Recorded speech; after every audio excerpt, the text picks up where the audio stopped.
Ang asawa kong tinitingala ng lahat. Ating subaybayan ang buhay ni Daryl Darby. Magandang araw mga kamaster. Salamat sa patuloy na pagsuporta sa ating channel. Ang iyong pag-subscribe ang aking lakas, malaking pasasalamat ko sa inyo. Kabanata 3271. Natigilan ng mahabang panahon si Lolita kaya hindi na nito nagawa pang ayusin ang kanyang isip.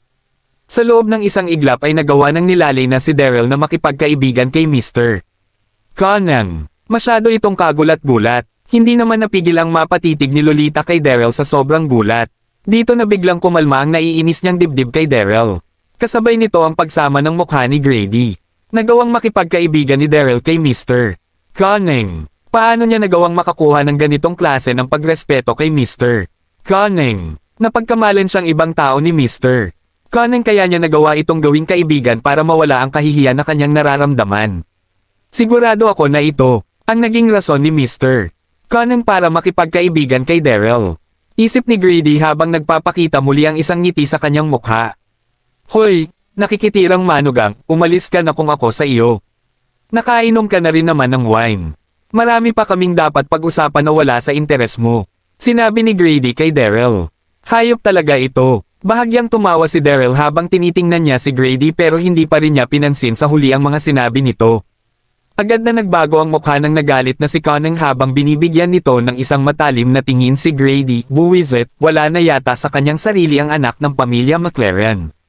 Si Mr. Daryl ay isa sa mga kaibigan ni Olena kaya hindi ko siya magagawang bastyusin. Ang lakas ng loob nitong insultuhan si Daryl sa harapan ko At pagkatapos ay nakita niya ang tahimik na si Daryl, nakaramdam ng guilt si Grady kaya muli itong sumigaw ng, hindi ka ba nakakaintindi ng salita rito? Bilasan mo na, slap! Sa sobrang galit ay biglang itinaas ni Conan ang kanyang kamay para sampelan ng malakas sa mukha si Grady. Ginamit niya ang lahat ng kanyang lakas sampal na iyon kaya agad na napasigaw si Grady habang bumabagsak ito sa nang malakas sa lupa. Agad namang huminga ng malamig ang lahat sa kanilang paligid. Hinawakan ni Grady ang kanyang mukha habang natitigilan sa ginawang pagsampal ni Conan. Mr. Conan, ano? Ano po ang problema? Naging bastos ka sa kaibigan ko. Grady, iniisip mo bang wala ako sa harapan mo? Nanlalamig na sermon ni Conan.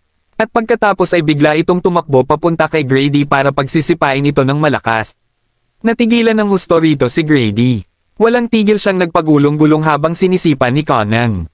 Maging ang mga tao sa paligid ay natigilan sa kanilang nakita. Hindi nagtagal ay hindi na natiis pa ng ilan sa mga bisita ang kanilang nakikita kaya agad na silang umaban para pakalmayan ang dalawa. Huwag po kayong masyadong magpadala sa inyong emosyon, Mr. Conan. Kumalma po kayo. Pero hindi pa rin nagawang pakinggan ni Conan ang mga ito. Manahimik kayong lahat. Kaibigan ko si Mr. Daryl. Kaya ang anumang klase ng pangbabasto sa kanya ay para na ring pangbabasto sa akin. Sigaw ni Conan habang tumitingin sa kanyang paligid. Tumingin naman sa isa't isa ang lahat at hindi na nagsalita pa nang marinig nila iyon. Dito na sumigaw si Grady ng, nakamali po ako, Mr. Conan. Nagkamali po ako, hindi ko na po ito uulitin. Gusto niyang umiyak pero walang luha na lumabas sa kanyang mga mata. Hindi niya inaasahan na bubugbugin siya ni Conan dahil sa isang tao na kakikilakilala lang nito. Hindi naman sa hindi kita binigyan ng pagkakataon, Mr. Grady. Dumpen ka sa iyong background bilang anak ng pamilya McLaren kaya nagawa mong maliitin ang ibang tao. Dahil dito ay nagawa mo ring bastyusan ang kaibigan ko sa harap ng lahat. Kaya naniniwala ako na hindi na kailangan pang makipag-cooperate sa iyong pamilya ng aking wine refinery. Singgal ni Conan. Dito na niya ikinaway ang kanyang kamay habang sinasabi na, halika rito at itapon ang isang ito sa labas. Ano? Agad na nang inig ang dibdib ni Grady habang natitigilan at paralisadong nakaupo sa lupa. Hindi nagtagal ay agad na lumapit ang ilang mga tagapaglingkod para buhatin ng sapilitin si Grady. Natigilan ng husto ang lahat sa nangyari habang nabablangko at hindi makapagsalitang tumitingin ang mga ito kay Daryl. Pinutol ni Conan ang kanyang partnership sa pamilya McLaren nang dahil sa nakikitirang manugang na ito. Agad na natahimik ang buong hall sa mga sandaling iyon. Kabanata 3272. Kaibigan. Dito napilit na ngumiti si Conan habang humihingi ng tawad kay Daryl. Pasensya ka na. Ito ang unang beses mong umattend ng idinaraos kong private banquet pero nagawa ka pa ring hamakin ng basurang iyon. Huwag kang mag-alala dahil pinaalis ko na rito si Grady. Ano? Natigilan ang lahat ng marinig nila iyon. Ano ang nangyayari? Masyadong naging magalang ang kagalang-galang na si Mr. Conning kay Daryl. Hindi ba't ngayon lang sila nagkakilala? Ano ba ang mayroon sa nakikitirang manugang na ito para magpakumbaba si Conning? Mag-GI ng si Lolita ay natigilan sa kanyang nakita. Nag-alala siya ng takot na baka planning Daryl ng kasigitin ni Tony Grady siguradong mapupuno ng kakayan ang pamilya Denim sandaling mangyari ito, pre-inasahang magiging kabaliktaran ng kanyang ipinag-aalala ang mga nangyari. Siguradiyang patong si Daryl naman ang tinuring kagalang-galang nebisita Conning. Nakakasurpreso. Gulat na gulat si Lolita sa mga sandaling ito. Ngumiti naman si Daryl nang hindi nagsasalita ng kahit na ano. Kaibigan. Agad na sinerbyos at nagsalita si Conning nang hindi magsalita si Daryl, mayroon bang? Kahit na anong bagay sa banquet na hindi ka nagustuhan. Kaibigan ni Olena ang taong ito kaya siguradong masisira ang buhay ko sa sandaling mabastos ko siya niya yon. Ngumiti naman si Daryl habang sinasabi na, hindi mo na kailangan pang maging ganito kagalang sa akin Mr. Conning. Sinasamahan ko lang ang asawa ko sa banquet. Nakahinga na rin ako ng maluwag ngayong wala na ang nakakairitang peste na iyon. Pagkatapos niyang magsalita, ngumiti naman si Daryl kay Lolita bago sabihin, babalik na muna ako. Ipaliwanag mo na lang kay Conning ang nangyari sa taniman. Naniniwala ako na hindi ka na magkakaroon pa ng problema sa kanya. Agad na tumalikod at umalis si Daryl nang sabihin niya iyon. Hay! Agad na inayos ni Lolita ang kanyang isipan nang umalis si Daryl. Hindi na niya naiwasan pang huminga ng maluwag sa kanyang kinaroroonan. Pagkatapos ay naglakad si Lolita papunta kay Conning. Napakagat na lang ito sa kanyang labi habang sinasabi na, Mr. Conning, ako. Agad namang ikinaway ni Conning ang kanyang kamay habang magalang na sinasabing, narinig ko ang tungkol sa trahedyang nangyari sa taniman ninyo. Alam kong biglaan ang mga nangyari kaya huwag kang mag-alala, hindi ko sisingilan ang pamilya Damian ng dahil dito. Hindi rin ako manghihingi ng kahit na ano mula sa nangyaring breach of contract. Agad na nanginig ang katawan ni Lolita nang marinig niya iyon. Natuwa siya ng husto habang umaangat ang kanyang mood. Sa kabilang banda, sa isang high-end na pub sa Pearl City. Bagsak na nakaupo si Grady sa loob ng isa sa mga luxury room sa ikalawang palapag habang kasama ang dalawang mga sexing babae. Pero wala sa mood si Grady para sa kahit na ano. Hindi tumigil sa panginginig ang katawan ni Grady habang iniisip niya ang nangyari sa private banquet na kung saan ay nagawa siyang turuan ni Conning ng leksyon sa harap ng lahat para sa nakikitirang manugang na iyon. Halos sumabog na ito sa galit. Buwisit, masyado nang nakaka-frustrate ang araw na ito. Isa namang nagdidilim at middle-aged na lalaking may tato ng alupihan sa kanyang leeg ang umupo sa harapan ni Grady. Mararamdamang lumalabas sa katawan nito ang isang napakalakas na aura. Ang middle-aged na lalaking ito ay walang iba kundi si Maverick, ang leader ng mga bandido sa kanilang lugar. Isa itong nanlalamig at walang awang lalaki. Isang taon na ang nakalilipas mula noong makilala ni Maverick si Grady. Naging magkaibigan ang mga ito dahil pareho silang uhaw sa mga babae. Nang makita niya kung gaano kabagsak ang mukha ni Grady sa mga sandaling iyon, agad na ngumiti si Maverick habang sinasabi na, hindi ka ba naaakit dalawang nagagadahang mga binibini sa tabi mo Master Grady? Ano ang nakapagpasama sa timpla mo ngayon? Mapait namang ngumiti si Grady habang sumasagot ng, huwag mo na itong banggitin. Nangigigil lang ako. Lalo habang naiisip ko ang tungkol sa bagay na iyon. Ano? Nasupresa naman si Maverick nang marinig niya iyon. Ano ang nangyari? Sabihin mo sa akin. Dito na biglang gumawa ng ingay si Grady, gusto niya sanang magsalita pero agad din niyang pinigilan ang kanyang sarili. Pero sa huli ay nagawa pa rin niya itong ikwento kay Maverick. Buwisit, dahil ang lahat ng ito sa nakikitirang manugang ng pamilya Damian. Nagawa akong ipahiya at paalisan ni Mr. Conning sa kanyang private banquet ng dahil dito. Kabanata 3273.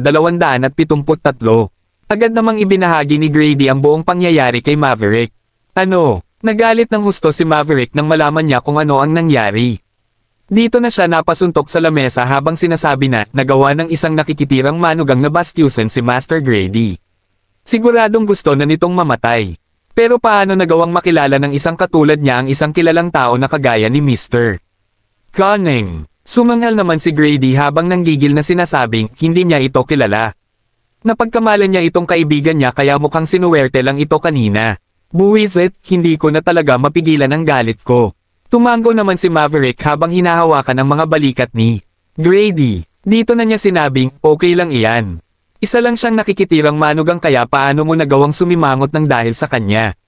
Bakit hindi na lang natin kunin ang aking mga tauhan at humanap ng pagkakataon para turuan ng leksyon ang lalaking iyon para lang mailabas mo ang iyong galit? Huwag mo siyang maliitin, Maverick. Walang kahit na anong Saint Energy ang lalaking iyon pero nagawa pa rin niyang maging mahusay sa pakikipaglaban. Paalala ni Grady sa kanyang kaibigan. Natikman ni Grady ang lakas ni Daryl sa kasalan. Nagmukha namang confident si Maverick habang nagmamalaking sinasabi na, huwag kang mag-alala dahil hindi din basta-basta ang mga tauhan ko. Ngumiti naman si Grady nang marinig niya ang mga salita ni Maverick. Tama nga ang kaibigan niya. Nagawa na nga ng mga tauhan nitong maghasik ng kasamaan nitong mga nakaraang taon pero wala pa ring nagawa na kahit ano maging ang mga bantay sa mga ito. Kaya natural lang na maging sapat ang mga ito para labanan si Daryl. Agad namang naging presko ang dibdib ni Grady habang nakangiting sinasabi na, natutuwa ako sa tulong na inalok mo kung ganoon, dapat lang na ilibre kita ngayong araw, Maverick. Tumatawa nitong sinabi. Dito na ipinagsali ni Grady ng wine si Maverick. Hintayin mo na lang na dumating ang magandang balita na magmumula sa akin, Master Grady. Samantala, bumalik na si Daryl sa pamilya Damian nang marealize niya na masyado pang maaga.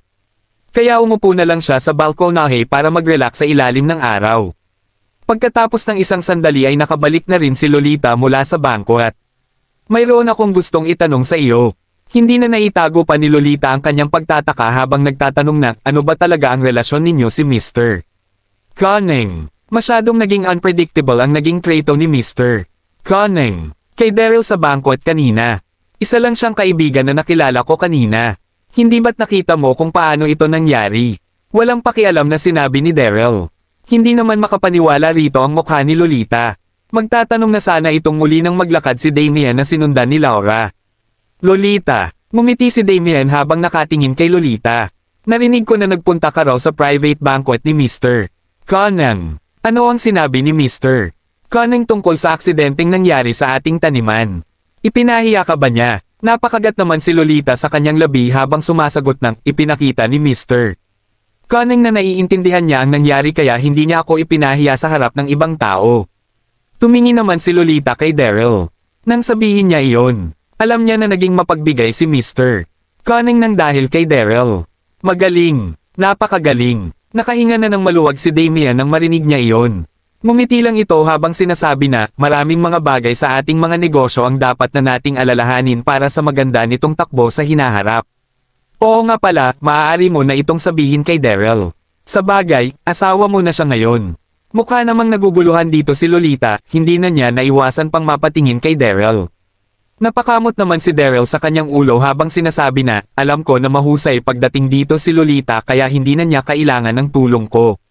Ngumiti naman si Damian nang makita niya ang Daryl pagpapakumbaba ni. Pero agad naman siyang niloko ni Laura. Hindi mo man lang nagawang makisali sa usapin ng pamilya. Pinaplano mo ba talagang maging pabigat sa asawa mo habang buhay? Nagawa pa rin siyang maliitin ni Laura kahit na noong turuan ni Daryl si Grady ng leksyon sa kasalan. Kabanata 3274. Maging si Lolita ay nagpakita ng nadidismayang tingin kay Daryl. Marami pa siyang inaasahan kay Daryl pero hindi niya inasahan na mawawalan ito ng motibasyon. Agad na umalis si Lolita kasama ni Laura nang makaramdam ito ng pagkadismaya sa kanyang dibdib. Hay! Nang makaalis ang dalawa, nagbuntong hininga na lang si Damian habang sinasabi na, hayaan mo na muna siya, Mr. Daryl. Mayroon lang talagang panlalamig sa pagkatao ni Lolita pero sinasabi ko sa iyo na may mabuti itong puso. Bahagya namang ngumiti si Daryl habang sumasagot ng, huwag kang mag-alala dahil nangako po ako sa inyo, Master, iingatan ko po si Lolita hanggat hindi pa tapos ang ating kasunduan. Pagkatapos na mag-usap ng dalawa ay agad na nagpunta si Daryl sa dalampasigan para bisitahin si Adolf at ang kanyang kinaanak dahil masyado pang maaga. Nitong mga nakaraang araw ay nagawang gamitin ni Damian ang kanyang mga koneksyon para maghanap ng balita tungkol kina Yuri at Bonnie sa buong Roland Continent pero wala pa rin silang natanggap ng kahit ano tungkol sa dalawa. Hindi na makapaghintay pa si Daryl kaya agad siyang nagpunta kay Adolf para kumuha ng impormasyon. Si Adolf ay isang kilalang manggagamot sa Pearl City. Marami itong mga kilalang tao at koneksyon kaya naniniwala si Daryl na makakakuha siya ng balita tungkol kina Yuri at Bonnie rito. Nang makaalis siya sa manor, agad na napansin ni Daryl na may sumusunod sa kanya. Dito na niya na-realize ang pagsunod ng ilang mga maskuladong lalaki sa kanyang likuran. Mayroon ng mga itong mababagsik at kahinahinalang mga mukha. Sa bagay, masyado ring malakas ang mga ito matapos nilang maglabas ng aurang nasa Saint King level. Agad na nakuha ng mga ito ang interes ni Daryl. Hindi naman nagpanik si Daryl nang mapansin niya ang mga ito. Agad siyang nagpunta sa isang mahirap at malayong lugar malapit sa isang bundok nang makaalis siya sa Pearl City. Hoy! Agad na napahinto si Daryl sa paglalakad nang makarating siya sa loob ng gubat. Dito na siya tumalikod para tanungin ang mga taong sumusunod sa kanya, bakit niyo ako sinusundan? Tumingin naman ang mga lalaki sa isa't isa. Naging mabagsik ang kanilang mga mata habang mabilis na pinapaligiran si Daryl. Si Cyclops ang tumatayong leader ng grupong ito. Inobserbahan niya si Daryl habang sinasabi na, "Hoy, hindi ba't ikaw ang nakikitirang manugang ng pamilya Damien?" Tumatango namang sumagot si Daryl ng, "Oo, ako nga iyon." Hindi na nagaksaya pa ng oras si Cyclops nang marinig niya iyon. Dito na niya nanlalamig na sinabing, "Tama kami kung ganoon. Nagawa mong banggay ng isang tao na hindi mo dapat binabangga. Kaya papipiliin ka namin kung magagawa mo bang baliin ang isa sa iyong mga braso kapalit ng iyong buhay. Baliin ang isa sa aking mga braso." Napasimangot naman si Daryl bago tumatawang sabihin na, "Kung tama, ang hinala ko, kayo ang mga taong ipinadala ni Grady, tama. Maganda ang mood ko ngayon. Ayaw ko kayong saktan kaya umalis na kayo." Ha! Agad na nagalitan ng lahat ng marinig niyo ni Cyclops at ng kanyang mga tauhan. Isa lang itong nakikitirang manugang na umaasa sa kanyang asawa pero nagawa pa rin itong maliitin sila. Mukhang gusto na talaga nitong mamatay. Lampuhin ninyo ang isang iyan. Galit na isinigaw ni Cyclops. Wow! Agad na sumugod ang ilan sa mga tauhan ni Cyclops kay Daryl habang nasa gitna ito ng kanyang pagsasalita. Ngumiti naman si Daryl nang makita niyang paparating ang mga tauhan ni Cyclops. Agad niyang ginamit ang kanyang internal energy bago umabant at sagupain ang mga ito. Hindi naging mahina ang mga tauhan ni Cyclops pero walang-wala pa rin ang mga ito kung ikukumpara kay Daryl. Sa loob lang ng ilang saglit ay nagawang pabagsakin ni Daryl ang kalahati ng mga tauhan ni Cyclops. Ano? Nanginig ang puso ni Cyclops nang makita niya ito. Dito na niya nabablangkong tiningnan si Daryl habang nakakaramdam ng matinding galit sa kanyang dibdib. Walang saint energy ang lalaking ito pero nagawa niya pa ring maging ganito kalakas. Mabilis na bumagsak ang ilan sa kanyang mga kasama bago pa niya makita ng malinaw si Daryl. Paano niya nagawa ito? Slap! Habang nasa gitna ng kanyang pagkagulat si Cyclops ay agad na umabant ang malakidlat na si Daryl. Sinampal nito ng malakas ang mukha ni Cyclops. Matapos nitong gumawa ng isang miserableng pag-iyak ay agad na tumalsik patalikod ang katawan ni Cyclops bago bumagsak ng malakas sa lupa. At bago pa man ito makatayo ay agad na siyang inapakan ni Daryl. Kasalukuyan namang relaxed si Daryl sa mga sandaling ito. Ipinalakpak niya ang kanyang mga kamay habang sinasabi na, "Magsalita ka. Si Grady ba ang nagpadala sa inyo?" "Ikaw." Nagalit ng husto si Cyclops nang apakan siya ni Daryl. Dito na siya sumigaw ng, "Si Maverick ng boss ko. Sinisiguro ko sa iyo na tutuperin niya ang kahilingan mong mamatay sa sandaling may mangyaring masama sa akin." Ganito rin ang sinabi ng kanyang mga kasama. "Hoy, hinding-hindi ka pakakawalan ni Boss Maverick. Hintayin mo na lang ang iyong kamatayan." Kabanata 3275. Maverick. Napasimangot na lang si Daryl sa kanyang sarili nang marinig niya iyon. Narinig na niya ang tungkol kay Maverick noong mag-usap sila ni Damien, isa raw itong ubod ng samang tao sa kanilang syudad. Pero hindi ko naman kilala ang lalaking iyon kaya bakit niya magagawang magpadala ng tauhan para sundan ako? Habang bumubulong sa kanyang puso, wala nang pakialam pa si Daryl para isipin ito ng husto. Nanlalamig lang siyang sumagot ng, "Bumalik ka at sabihin mo sa boss mong si Maverick na magpunta rito kung gusto niya talagang maghanap ng gulo sa akin. Hihintayin ko siya rito." Pagkatapos niyang magsalita ay agad na tumalikod si Daryl bago maglakad palayo. Nang makabalik siya sa Pearl City, isang lalaki ang nagmamadaling naglakad papunta sa kanya. Makikita rin ang isang karwaheng hinihila ng unicorn sa tabi nito. "Mr. Daryl." Magalang na nagsalita ang lalaki nang makarating ito sa harapan ni Daryl. "Iniimbitahan po kayo ni Mr. Cunning sa mansyon para makipag-usap." "Si Cunning? Bakit niya naman ako hinahanap?" Napasimangot dito si Daryl pero agad pa rin siyang sumakay sa karwahe matapos nito. Hindi nagtagal ay nakarating na rin siya sa pribadong mansyon ni Cunning. Dinala siya ng mga tauhan nito sa ikalawang palapag. "Hi!" Agad na natigilan si Daryl nang makarating siya sa isang meeting room sa ikalawang palapag. Dito niya kasi nakita ang isang pinagpala at sexing babae na nakasuot ng kulay pulang dress habang nakaupo roon. Nagmukha itong attractive sa sino mang titingin sa kanya. Ito ay walang iba kundi si Olena. Mr. Daryl. Agad na tumayo si Olenna habang ipinapakita ang matinding pagrespeto sa maganda niyang mukha. Ipagpaumanhin mo ang hindi ko paglapit sa iyo sa private banquet kanina. Nasa mansyon din si Olenna nang idaos ang private banquet ni Conning pero bilang leader ng Bloodhound Organization, mas naging maigi para sa kanya na huwag magpakita sa mga bisita ng banquet. Nakangiti namang sumagot si Daryl nang, dinala mo ako rito para sabihin iyan. Sinabihan pala kita na maghanap ng tao para sa akin. Kumusta na iyon? Sinabihan ni Daryl so Olenna na hanapin sina Yuri at Bonnie noong nasa Alandis pa lang siya. Nagpadala na ako ng tao para hanapin ang mga ito pero wala pa rin akong balita sa mga ito hanggang ngayon. Napakagat na lang sa kanyang labi si Olenna habang napapahiyang sinasabi na, pero huwag kang mag-alala, Mr. Daryl, gagawin ko ang lahat para mahanap ang dalawang mga babaeng iyon. Hi! Medyo nadismaya si Daryl nang marinig niya ito pero agad pa rin siyang tumango kay Olenna. Mr. Daryl. At pagkatapos ay naglakad si Olenna paabant habang sinasabi na, nakita mo naman kung gaano ako naging seryoso sa pabor na ibinibigay ko sa iyo. Maibibigay mo na ba sa akin ngayon ang antidote para sa Affix Immortal Pill? Napuno ng pag-asa ang mga mata ni Olenna nang sabihin niya ayon. Noong mga sandaling iyon ay dahan-dahan nang umeepekto ang kinonsumo niyang Affix Immortal Pill. Kaya natural lang na maramdaman ni Olenna ang unti-unting panghihina ng kanyang katawan. Ito ang dahilan kung bakit niya hinanap si Daryl para sa antidote. Hindi na naiwasan pang matawa ni Daryl nang makita niya ang itsura ni Olenna. Sa hinaba-haba ng usapan namin, para lang pala ito sa antidote. Agad na kinuha ni Daryl ang antidote sa kanyang bulsa para ibigay ito kay Olenna. Nagkataong mayroon akong dala na isang piraso ng pill. Maaari mo na itong inumin pero tandaan mo na kalahating taon lang ang itatagal ng bawat isang pill na ibibigay ko sa iyo. Pagkatapos ng kalahating taon ay mangangailangan ka muli ng antidote sa akin para tuluyang gumaling.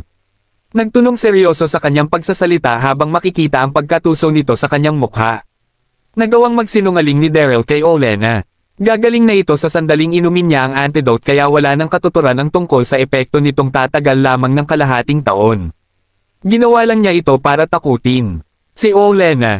Ayaw pa sanang ibigay ni Daryl kay Olenna ang antidote. Pero napagdesisyonan niya pa ring ibigay ito matapos niyang maisip na kakailanganin niya pa ang tulong nito. Maraming salamat, Mr. Daryl. Ininom ni Olenna ang antidote sa pamamagitan ng paglunok nito mula sa kanyang bibig. Tumatango namang nagpaalala si Daryl nang dapat ka nang magmadali sa paghahanap sa mga kasama ko. Walang problema, Mr. Daryl. Pagkatapos nilang mag-usap ng ilang sandali ay nagpaalam na rin si Daryl kay Olenna. Samantala, sa loob ng isang abandonadong bahay sa Hilagang kanluran ng Pearl City, umupo si Maverick sa harapan ng campfire habang ipinapakita ang nagdidilim niyang mukha. Habang takot na takot namang tumayo sa kanyang harapan ang kanyang mga tagasunod. Nagmukhang kawawa ang mga ito matapos magtamo ng namamagang mga mukha at basag na mga ilong sa laban kanina. Isa talaga itong nakakahiyang pangyayari para sa kanilang lahat. Sila ay walang iba kundi si Cyclops at ang kanyang mga tauhang sumunod kay Daryl kaninang umaga. Buwisit! Dito na tumitig si Maverick kay Cyclops at sa mga tauhan nito habang galit na nananurman sa kanila, mga mangmang ba kayong lahat? Napakarami ninyo pero paano kayong natalo ng isang nakikitirang manugang? Nagawa pa niya kayong turuan ng leksyon. Hindi nyo man lang matalo ang isang lalaki na umaasa lang sa kanyang asawa. Mga walang kayong kwenta. Kabanata 3276. Nagalit dito ng husto si Maverick.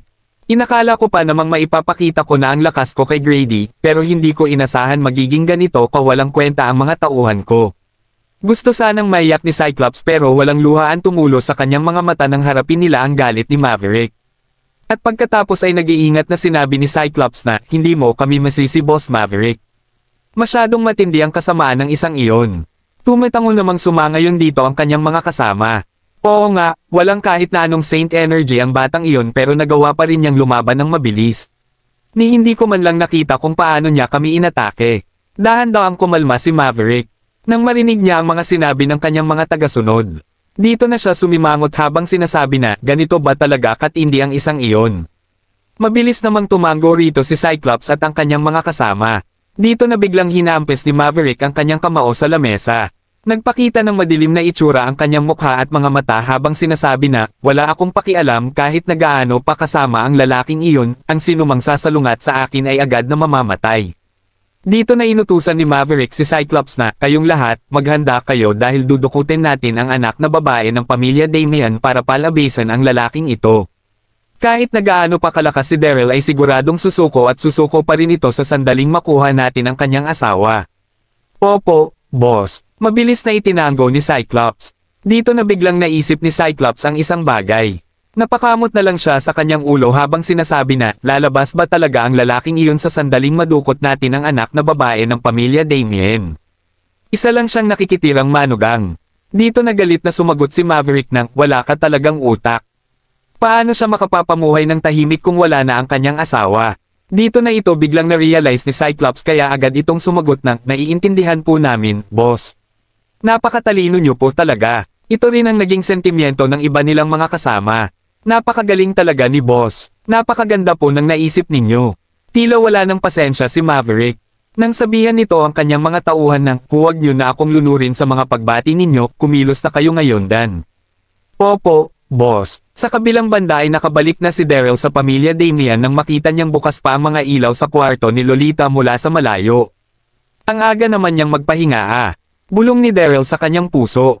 Hindi na niya inisip pa ito ng husto kaya agad siyang naglakad paaban para buksan ang pinto papasok sa kwarto. Buwisit! Agad na nanigas ang buong katawan ni Daryl nang buksan niya ang pinto ar makita ang eksena sa kanyang harapan. Natigilan siya rito ng husto. Nakita niya sa kanyang harapan ang isang kahoy na tub na puno ng halamang gamot, kasalukuyan itong umuusok sa init habang nakababad sa ilalim nito si Lolita. Hindi masyadong nabalot ng tubig ang buo nitong katawan kaya agad na tumambad kay Daryl ang magandang hubog ng katawan nito. Nagpatuloy sa mga sandaling ito si Lolita sa kanyang pagligo gamit ang iba't ibang uri ng mga halamang gamot. Madalas niya itong ginagawa sa umaga pero masyado siyang naging busy kanina kaya ipinagpaliban niya na muna ito hanggang sa sumapit ang gabi. Wow! Nabablangkong tumitig sa kanyang harapan si Daryl sa tindi ng kanyang mga nakikita. Dito na napansin ni Lolita si Daryl kaya agad na nanginig ang kanyang katawan. Parg! At pagkatapos ay biglang nagising sa katotohanan ang isipan ni Lolita. Dito na siya sumigaw habang kumukuha ng tuwalyang pantikip sa kanyang sarili. Namumula at nagagalit ito nang sabihin niya kay Daryl na, Eko. Kailan ka? Pa nakabalik? Hindi ba't lumabas ito kanina? Bakit ang bilis naman yata niyang nakabalik? Ako, natigilan naman dito si Daryl. Napakamot na lang siya sa kanyang ulo habang sinasabi na, hindi ko ito sinasadya, magpatuloy ka na sa pagligo mo, sabi niya habang nagmamadaling naglalakad palabas ng pintuan. Buwisit, inakala kong nagpapahinga na si Lolita. Hindi ko naman alam na naliligo pala siya sa mga halamang gamot ngayon. Pagkatapos ng ilang sandali ay, nakapagbihis na si Lolita, dito na niya binuksan ang pinto papasok sa kwarto. Makikitang hindi pa rin nawawala ang pamumula ng kaniiyang mukha nang dahil sa nangyari kanina. Mas tumindi pa ang kahihiyan na kanyang nararamdaman nang makita niyang nakatayo si Daryl sa labas. Masyado nang naging awkward ang ihip ng hangin sa mga sandaling ito. Ako, pagkatapos ng 10 segundo ay napakagat na lang si Lolita sa kanyang labi habang mahinang sinasabi na, lalabas muna ako para maglakad-lakad. Masyadong nakakahiya ang mga nangyari kaya dapat lang napakalmayan ko muna ang aking sarili. Agad namang nagising sa katotohanan ang isipan ni Daryl sa mga sandaling ito. Gusto mo bang samahan kita? Hindi na kailangan. Determinadong tumanggi rito si Lolita habang naglalakad ng mabilis palayo kay Daryl. Hi! Kabanata 3277. Napailing na lang sa kanyang ulo habang mapait nang umingiti si Daryl nang makita niya ang paglakad ni Lolita palayo. Mukhang ayaw nga talaga sa akin ng anak na babae ng pamilya Damian. Dito na siya bumalik sa kwarto para magpahiga. Masyado siyang napagod sa buong araw na pag-ikot sa iba't ibang bahagi ng Pearl City. Hindi na niya inalala pa ng husto si Lolita. Sa bagay, siya pa rin ang anak na babae ng pamilya Damian. Bilang isang syudad na malapit sa dalampasigan, natural lang na maging masigla ang aura ng Pearl City sa gabi. Kumalma na rin si Lolita matapos nitong mag-ikot-ikot ng ilang sandali sa paligid. Napag-isip-isip niya na rin ang tungkol sa bagay na iyon.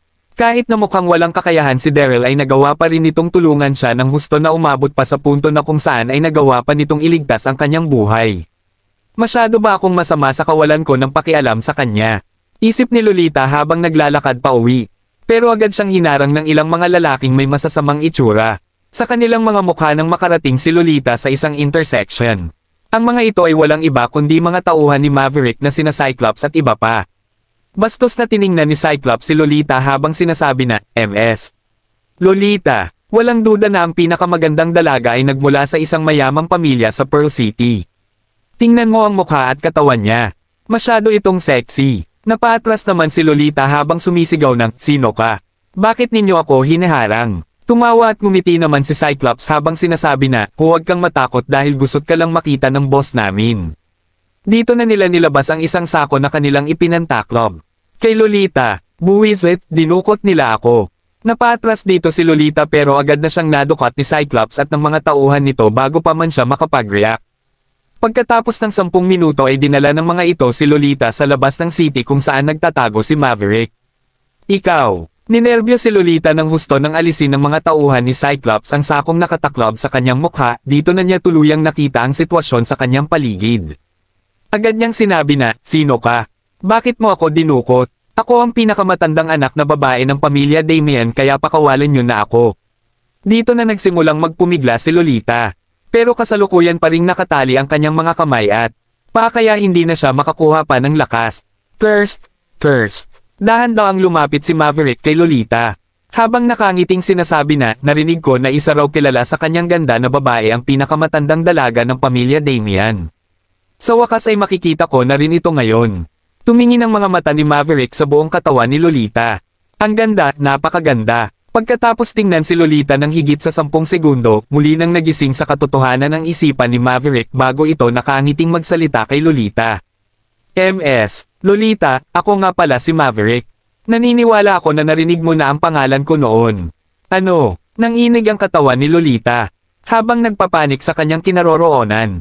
Si Maverick ay ang pinakakilalang bandido sa buong Pearl City. Isa itong walang awang lalaki na hindi mahuli-huli ng kanilang mga sundalo. Pero walang kahit na anong atraso ang pamilya Damian kay Maverick.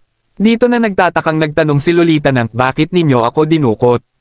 Ngumiti naman si Maverick habang dahan-dahang sinasabi na huwag kang magpanik. Hindi kita sasaktan sa ngayon. Mayroon lang kaming hindi pagkakaunawaan ng asawa mo pero nagawa ng batang iyon na magtago sa pamilya Damian. Dinukot lang kita para palabasin ito sa inyo. Dito na inutusan ni Maverick ang kanyang mga tauhan na ikulong si Lolita. Nabahala at nagalit naman dito si Lolita. Kailan pa nagawang galitin ni Daryl ang isang masamang nilalang na katulad ni Maverick? At bakit niya pa dinamay ang kanyang asawa sa gulong ito?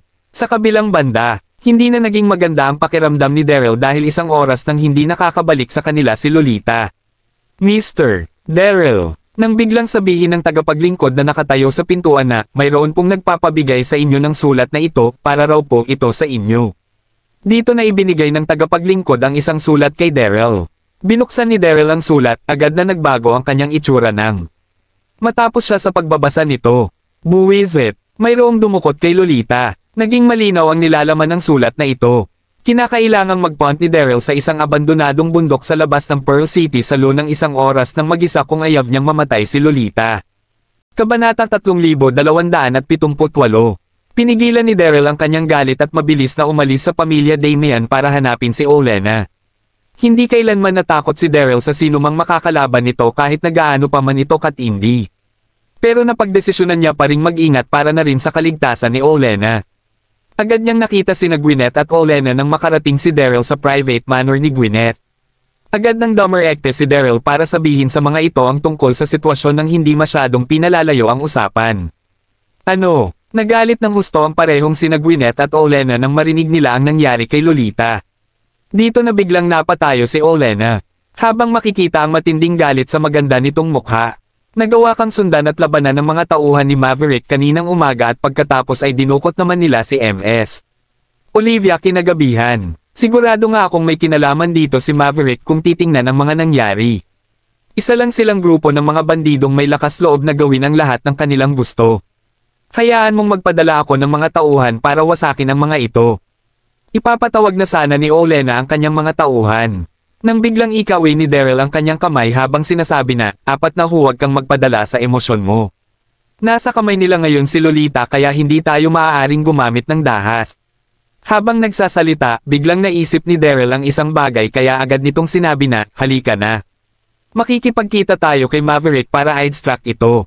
Magdala ka ng ilan sa iyong mga tauhan para hanapin kung saan nila ikinulong si Lolita. Sige. Mabilis na tango ni Olenna. Pagkatapos ng usapan ay agad na nagpaalam sina Daryl at Olenna para pumunta sa abandonadong bundok sa labas ng Pearl City. Samantala, sa lugar kung saan matatagpuan si Maverick. Pagkatapos ikulong si Lolita, nagpadala si Maverick ng mga tauhan para papuntahin kay Grady. Dito na nagmamadaling pumunta si Grady sa kuta ni Maverick. Kuya Maverick, nang makarating si Grady sa kahoy na kubo, agad itong nagtanong ng, "Kumusta?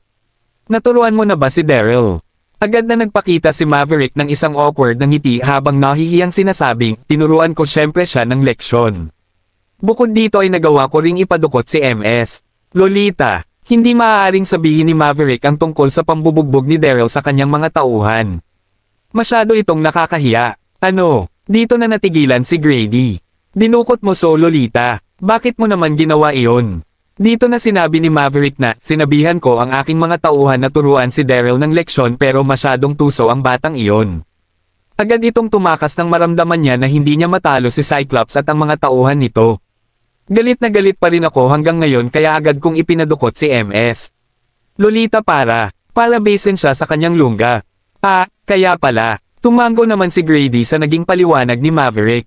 Ngumiti lang ito habang sinasabi na, "Ngayong dinukot mo si Lolita, pwede ko nang kunin ang pagkakataong ito para palabasin na isa akong bayani na magliligtas sa kanya.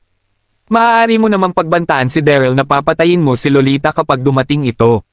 Sigurado naman akong susuko ito kaya maaari mo na itong itali at ipahiya. Bigyan mo ako ng isang flare sa sandaling matapos ka sa kanya. Hayaan mo akong talunin ka para mailigtas si Lolita." Malabos-abos na sinabi ni Grady kay Maverick ang kanyang plano. "Gaano nang aba ako katalino para magkaroon ng ganito kaperpektong plano? Ililigtas ko si Lolita mula kay Maverick sa tamang oras. Siguradong, pasasalamatan niya ako ng husto dito. Maaaring ikansela na rin niya ang engagement niya kay Daryl pag uwi nito sa pamilya Damian para pakasalan ako." Dito na nalunod si Grady sa kanyang ideya. Narinig naman ni Maverick ang kanyang plano kaya agad nitong sinabi na, "Napakatalino niyo po talaga, Mr. Grady. Napakaganda ng plano ninyong ito. Babawi ako sa iyo sa sandaling magtagumpay tayo rito, Kuya Maverick." Tumawa naman dito si Maverick. Agad na umalis si Grady nang magkasundo sila ni Maverick. Agad itong nagtago sa malayo para hintayin ang senyales na magmumula rito. Sa kabilang banda, pagkatapos ng kalahating oras ay nakarating na rin si Daryl sa lugar kung saan siya pinapunta ni Maverick. Phew! Napahinga na lang ng malalim si Daryl nang makarating siya sa sira-sirang kubo na kanyang pinasukan. Kabanata 3279. Agad naman nakita ng nagbabantay na si Cyclops at ng ilan pa nitong mga kasama si Daryl kaya agad nila itong inatake. "Hoy, bata!" Nagpakita ng malisyosong ngiti sa malademonyong si Cyclops habang sinasabi kay Daryl na, "Masyado ka nga talagang matapang. Nagawa mong magpunta rito ng mag-isa. Mangmang." Hindi naman pinansin ni Daryl ang sinabi ng mga ito habang naglalakad papasok sa kubo. Nang makapasok siya sa kubo, agad na nakita ni Daryl si Maverick na nakaupo sa tabi ng apoy, hawak-hawak nito ang isang napakagandang kutsilyo sa kanyang kamay. Makikita rin ang mala predator nitong ngiti habang nilalabas ang isang napakalakas na aura. Agad na napatingin si Maverick kay Daryl nang makapasok ito sa kubo.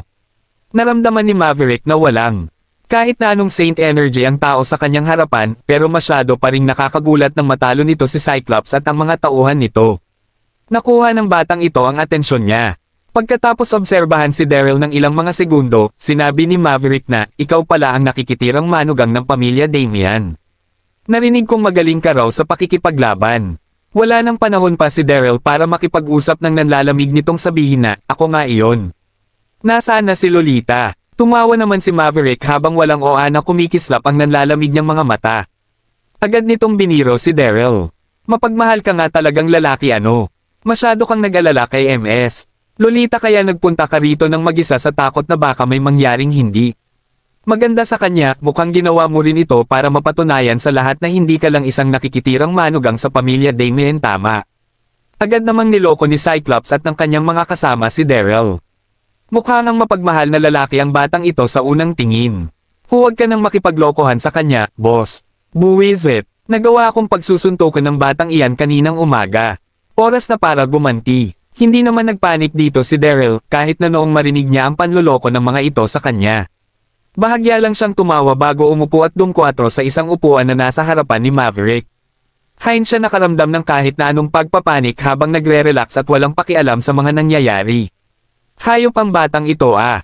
Agad na napuno ng tensyon ang dibdib ni na Maverick, Cyclops at iba pa nang makita nila ang reaksyon ni Daryl. Agad na nagbago ang kanilang mga itsura habang napupuno ng galit ang kanilang mga dibdib. Buwisit, ang lakas ng loob mong magpakita ng hangin sa teritoryo namin. Tumayo ka, sinong nagsabi sa iyo na umupo ka rito? Hindi mo alam kung ano ang pinapasok mo, bata. Agad na nagpakita ng wala sa sariling intensyon na pumatay ang mga mata ni Maverick. Pero agad na nakaramdam ng kakaiba si Maverick nang tingnan niya ang walang pakialam na si Daryl. Walang kahit na anong saint energy katawan ng taong ito pero mukhang hindi naman niya painpeke ang kalmado niyang itsura. Walang emosyon namang nagsalita si Daryl habang nag-iisip si Maverick, ikaw si Maverick, tama. Wala naman tayong atraso sa isa't isa kaya ayoko nang magpatumpik-tampok PA. Pakawalan mo na si Lolita ngayon din kung ayaw mong pagsisihan ng lahat ng ginawa mo ngayong araw. Nagdilim ang mukha ni Daryl nang balaan niya si Maverick pero sa totoo lang ay nag-alala ito ng kaunti. Sinusubukan ni Daryl na patagilan ang kanilang usapan para mahanap ni Olenna at ng mga tauhan nito si Lolita. Nasa loob sila ngayon ng komplikadong lupain kaya hindi nakasiguro si Daryl kung magtatagumpay ba rito sina Olenna. Ha! Agad namang nagbago ang itsura ni Maverick nang marinig nito si Daryl. Agad siyang tumawa ng malakas sa sobrang galit. Maraming taon nang nasa Pearl City si Maverick at hindi na sila natakot maging sa mga bantay nito. Kaya paano silang mapagbabantaan ng isang walang kwentang pabigat na manugang? Siguradong pagtatawanan sila ng lahat sa sandaling malaman ng lahat ang tungkol sa pagbabante ni Daryl. Hoy, bata! At sa huli ay nagising na rin si Maverick sa katotohanan. Tinitigan niya si Daryl na parang isang makamandag na ahas na naghahanap ng makakain habang nakangising sinasabi na, ang lakas ng loob mong bata ka. Anong karapatan mong kausapin ako ng ganyan? Ayaw mo na ba talagang mabuhay? Dito na itinaas ni Maverick ang kanyang kamay para Senador Yason ang kanyang mga tauhan na umatake. Boom! Nang bigla nilang marinig ang isang nakabibinging tunog mula sa labas. Nagulat at naalarma rito si Maverick at ang kanyang mga tauhan. Kabanata 3280. Dito na nagmamadaling sumugod ang isa sa mga tauhan ni Maverick, nagpakita ito ng isang nadidismaya at natatakot na mukha habang sinasabi na, may hindi po magandang nangyari, Ross. Marami pong tao ang papunta ngayon sa ating kuta. Halos bumagsak na sa lupa ang nagpapanik na tauhan ni Maverick nang sabihin nito ang mga nangyari. Agad na nagbago ang mukha ni Maverick habang nagmamadaling jumalabas sa kubo. Mabilis namang sumunod sa kanya si Cyclops at ang mga tauhan nito. Ha! Agad na napabuntong hininga at hindi makapaniwala ang lahat sa sobrang pagkagulat nang makita ng mga ito ang sitwasyon sa labas ng kubo. Nasa daan-daan ang mga taong nakaitim na pumaligid sa kahoy nilang kubo.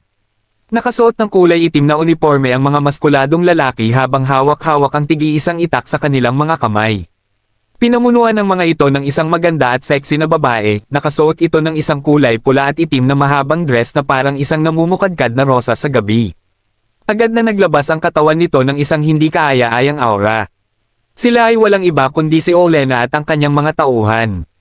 Gulp! Dito na napatingin sina Maverick, Cyclops at iba pang mga lalaki kay Olenna. Agad silang napalunok habang nang mabigani sila sa angkin nitong kagandahan. Napaka-sexy ng babaeng ito. Agad na napakabog ng malakas ang dibdib ni Maverick nang maramdaman niya ang lakas ni Olenna. Nasa mataas na level ng Saint Honor na ang babaeng ito.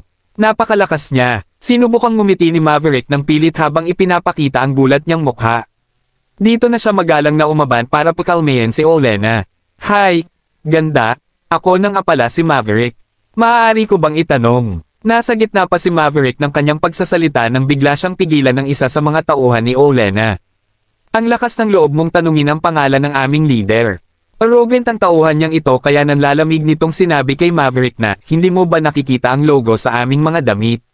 Kami ang Bloodhound Organization. Ito naman ang aming iginagalang na leader. Ano? Bloodhound Organization. Agad na nagulat dito si Maverick habang nanghihina ang kanyang mga binti. Sino nga ba ang hindi nakakakilala sa Bloodhound Organization sa buong Roland Continent? Maging ang 6 na mga principality ay natakot sa mga ito. Nakakalat ang mga miyembro ng Bloodhound Organization sa paligid matapos nitong magkaroon ng daan. Daang libong. Mga miyembro. Masyado silang nakakatakot. Ayon sa mga usap-usapan, ang leader ng Bloodhound Organization ay isang sexy at magandang binibini pero hindi naman pinaniwalaan ni Maverick ang tungkol sa bagay na ito. Naguluhan ng husto si Maverick sa kung bakit nandoon ang Bloodhound Organization para paligiran sila ngayong wala naman silang atraso rito. Dito na nag-isip ang nagpapanik na si Maverick. Mr. Daryl. Dahan-dahang lumapit si Olenna kay Daryl bago gumagalang na sabihin na iligtas na naming si MS. Lolita pero nawalan pa rin ito ng malay sa sobrang takot.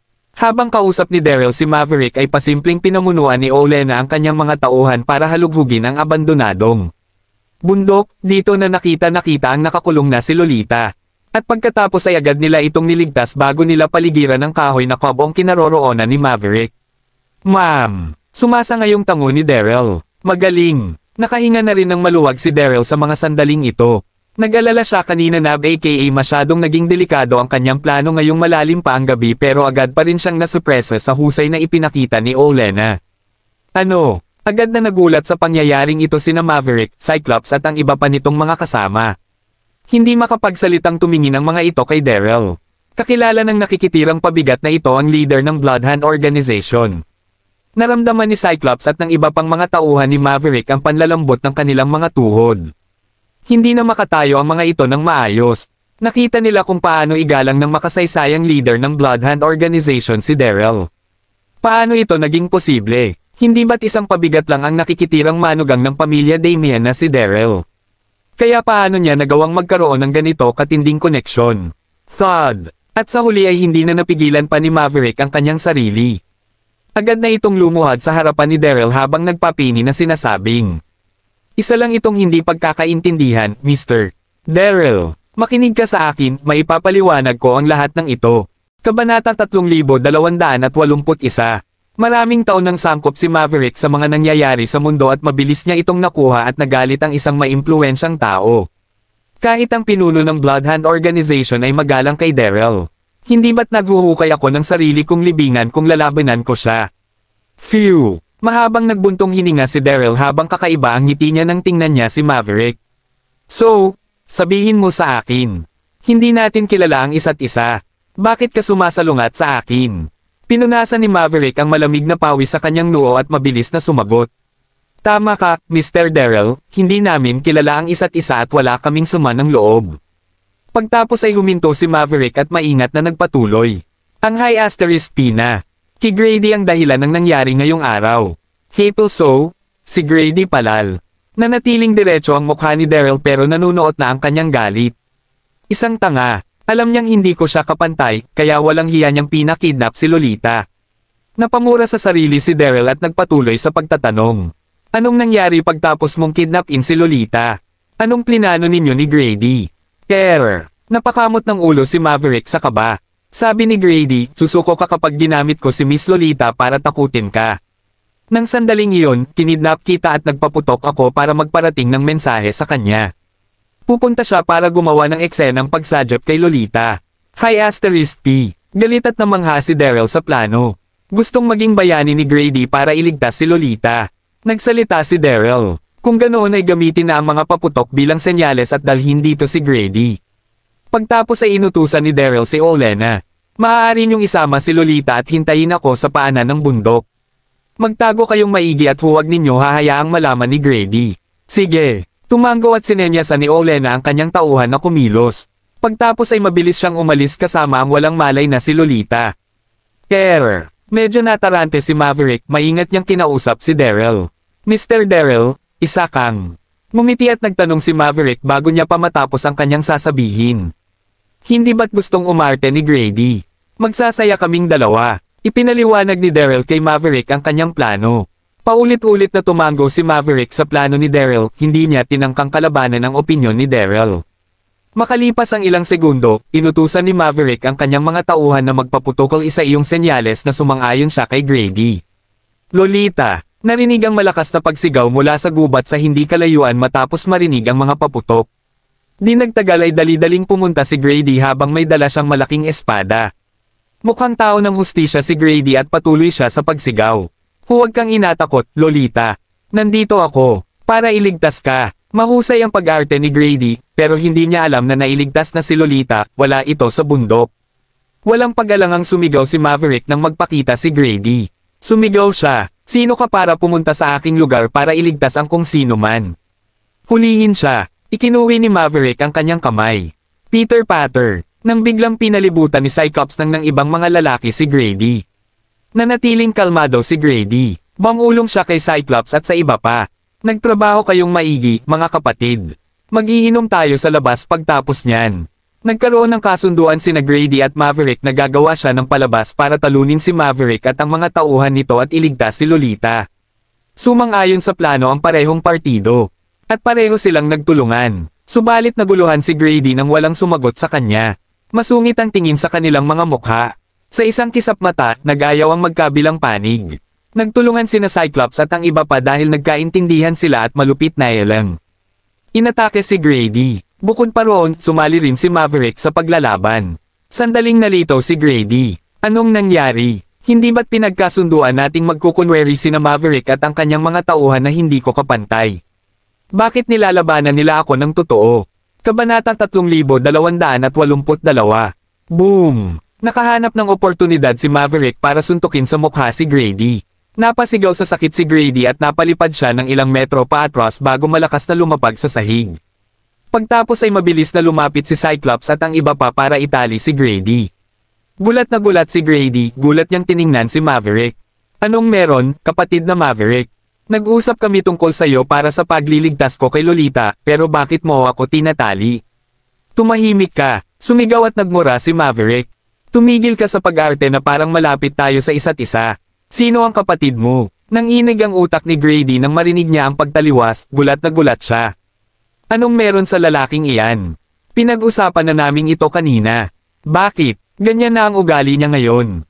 Grady, biglang nag-echo ang mahinang boses.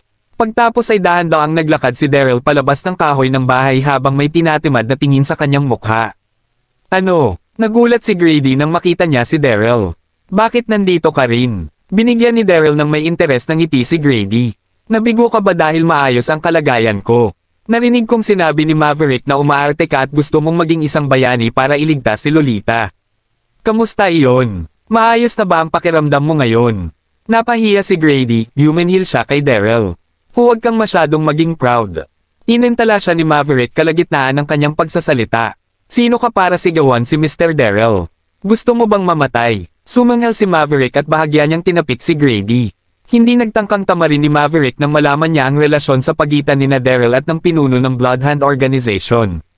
Gustong-gusto niyang maayos na magtanghal sa harap ni Daryl, si Grady ang batang master ng pamilya McLaren at medyo maimpluwensya siya sa Pearl City pero wala siyang binatbat sa Bloodhound Organization.